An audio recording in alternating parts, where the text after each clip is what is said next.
I got sick at the age of 5, and no one can explain what I saw. I woke up one day bright and early to get ready and start my day for school, but I couldn't get out of my bed. My body ached. My head was splitting, and the worst of all is I could hardly breathe. My lungs were burning like someone had put a hot iron down my throat. I can't explain to you the sheer agony of that morning. In every part of my body, my eyes peered across the room down at my pale white hands, and sweat drenched the sheets, and I moaned, "Mom!" She didn't hear me, which only made the situation worse. As my rapid cries, which were about all I could muster out of my lips, with the stupidity of a young kid, I decided it was in my best interest to try getting up again.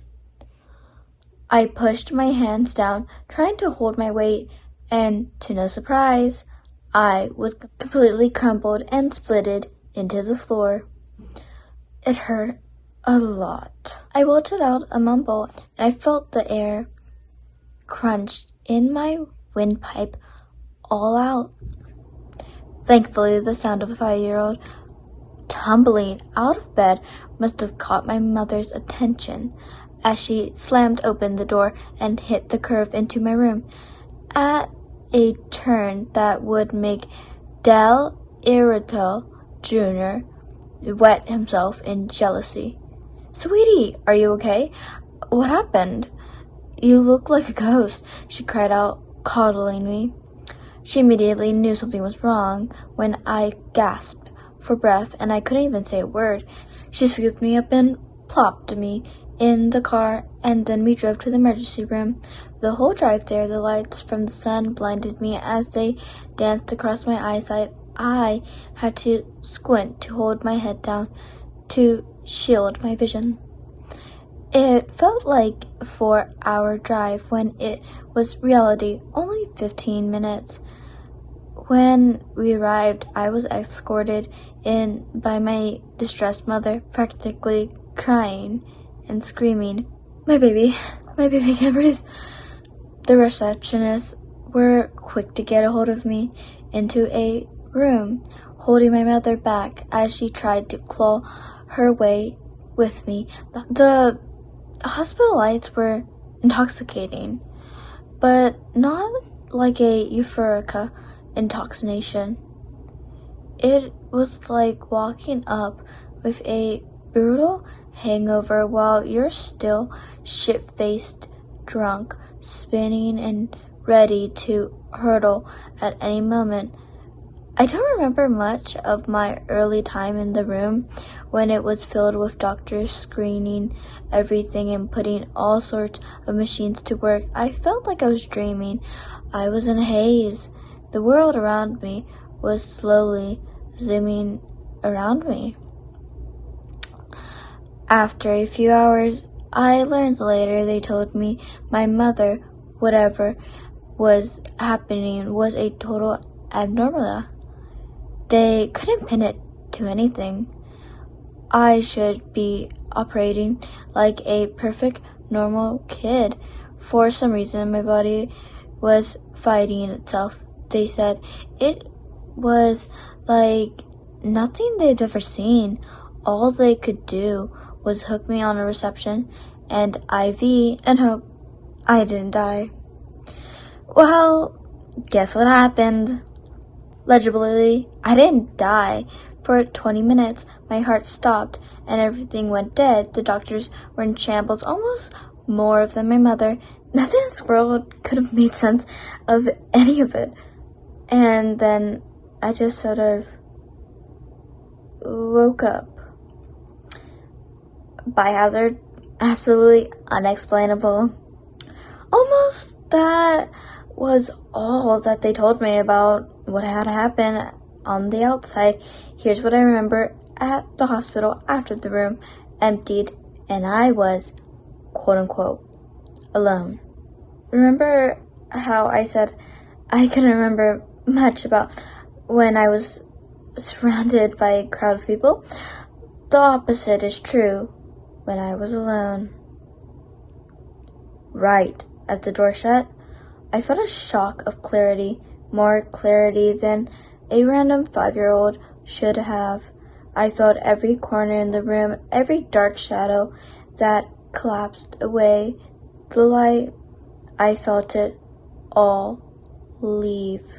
I felt myself dissipate. I looked down at my hands and they were translucent. I was fading away like a distant memory. Air passed through my body as if it just wasn't there. I felt everything. More importantly, I felt something enter the room. The door remained shut, completely closed. Not a rat could squeeze its body through that crack. Yet, what managed to do so was not a rat. I felt a second set of eyes beyond my own open up. No, I didn't mean a third eye, or a set above my eyebrows. I mean, my eyes were open, and they opened again. I glanced into the room and saw what I can only describe as a mass, a big one. It was black, divine. It was not angelic. I mean, I was peering into the abyss of a deep chasm that could never be escaped. Words shot through my mind. Tommy, are you alive? It constructed. I couldn't reply. Vass, don't die. Your body's not your own. Let me free of it, it proclaimed. With hindsight, there was something so vague about the statement. Let me free it? Free it from whatever is pleading me? Free it from me? And don't forget the most chilling description of myself I've ever had the displeasure of hearing. Val, as a young child would. I complied without knowing.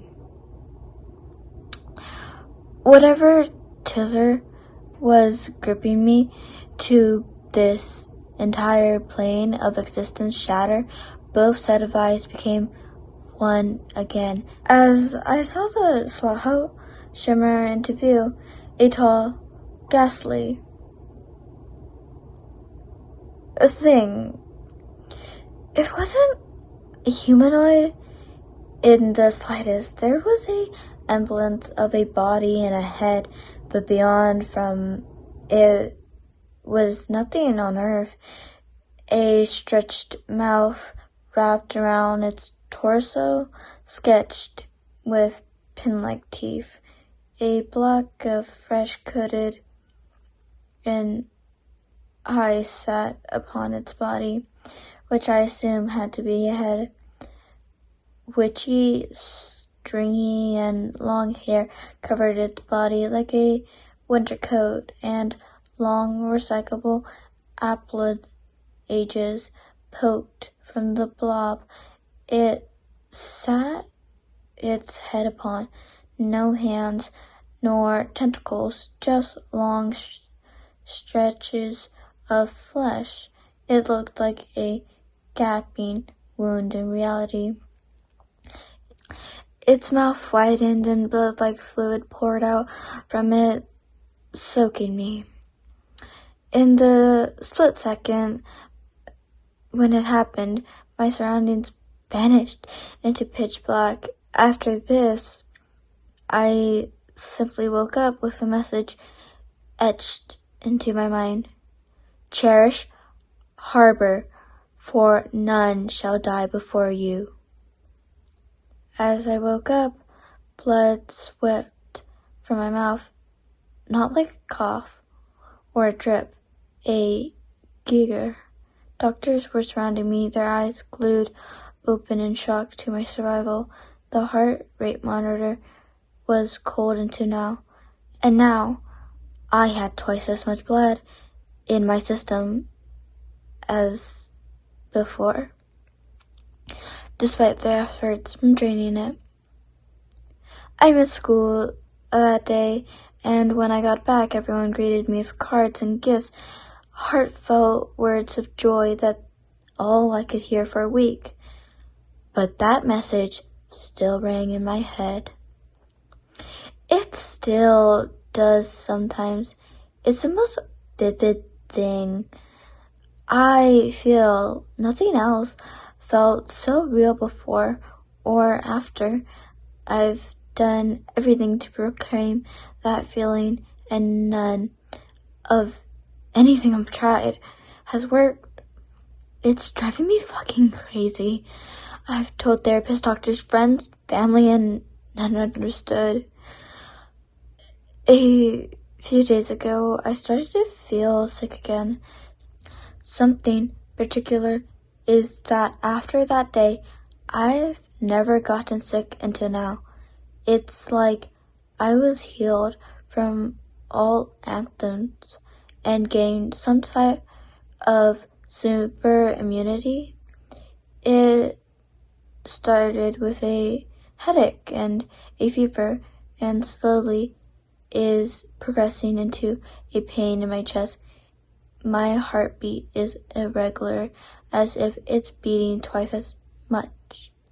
My stomach hurts, and I am struggling to digest food right now. I don't know what's going on, but I feel my mind slipping in and out again. This is why I've come to Reddit today. I've come to tell my story and ask you all your opinion. Was it a dream, or am I crazy? What was it, if it was in fact as real as I think it is? Am I going back? What's happening to me? I don't think I have much time.